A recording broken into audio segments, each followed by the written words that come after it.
What's in your mind, baby? We should talk about things. You're exhausted.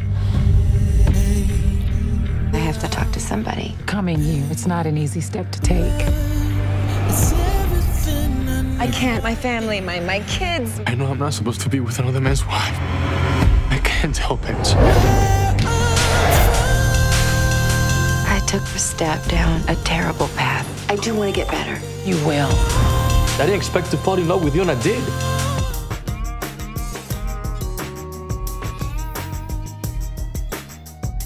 I loved your character in this film because you are the voice of reason in the midst of a whole lot of Sex. yes, I say, albeit sexy, some messy stuff.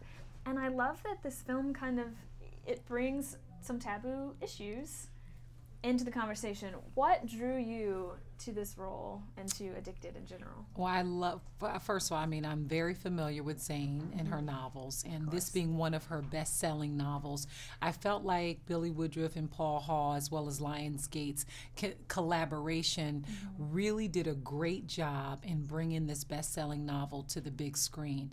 I love Marcella because she was the voice of reason, and she had heart and compassion towards this conversation of addiction, which I'm hoping that it will take away the stigma and the taboo when it comes to mental health, addiction, and people going to therapy to get help when things are, you know, spiraling out of control, which is what Zoe was going through.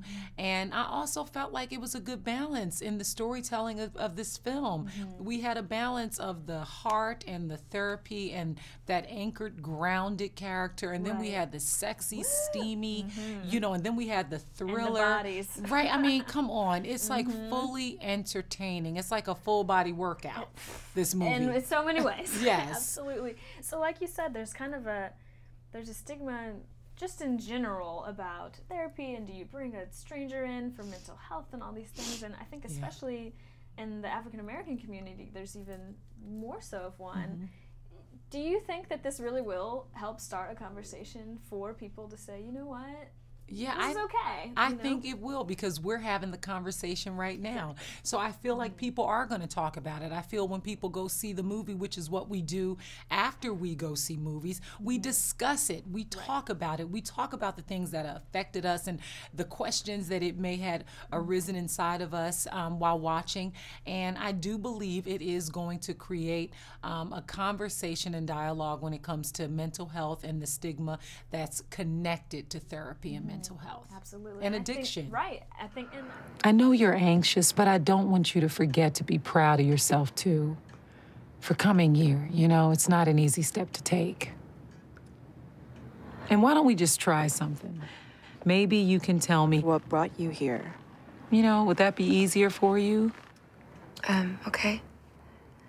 Well, it started the moment that I realized that all the good things in my life could never fill this void that's always been there. I think the addiction thing is so interesting in this film because, for one thing, sex addiction is real, but I think also the fact that it's this Zoe's a strong woman and she's this career lady and she's got it all together.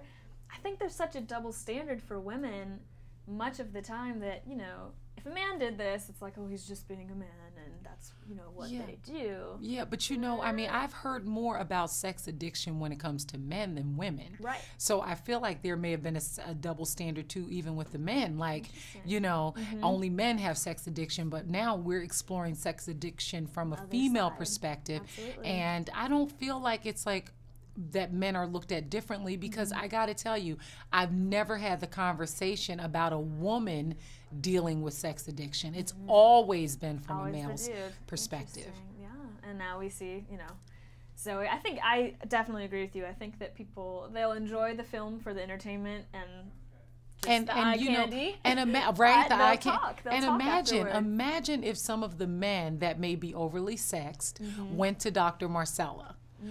How would she diagnose them, and what root issues would she find? And she would, because she, you know, you kept picking away, eventually, you get to the bottom of it. Yeah. So last question. Yes. What's something that you are addicted to? Maybe not in a, you know, super serious, but like me, shoes and bags. I mean, honestly, Shoes and I bags. am addicted to purses and shoes. How and many pairs of really, shoes? I got a lot of shoes. Like, I mean, seriously, over 100. I don't know if that's a lot for some Yes, people, but that's a lot for me. I love it, Like, though.